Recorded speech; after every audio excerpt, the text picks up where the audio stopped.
Through back roads and almost empty villages, we followed Ukrainian soldiers as they led us eventually to the main motorway which connects Kyiv with the west of Ukraine. Within a few kilometers, we saw the remnants of tanks and troop carriers, blown up as they headed towards the capital city. The highway is almost entirely closed.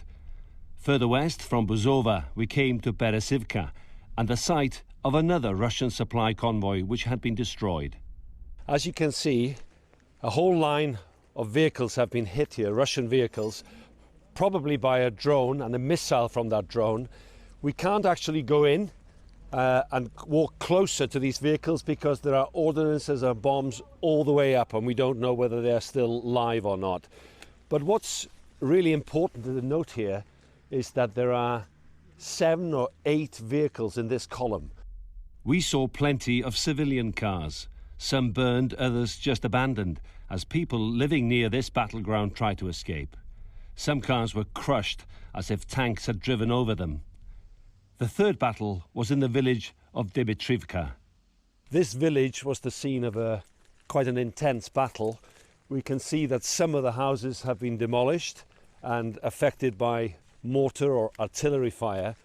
There are 2 big battle tanks which have also been destroyed. But once again, in this part of Ukraine, we can see how fierce the battle was in the last few days. Just beyond the village, heading north, these Russian soldiers were stopped from retreating further.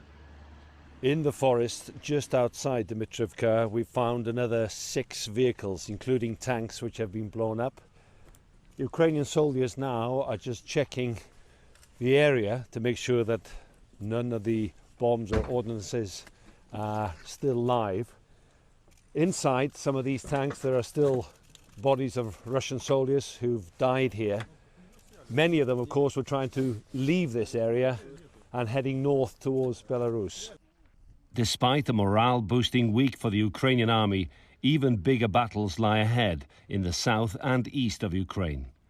Iolo Dafydd, CGTN, Kyiv.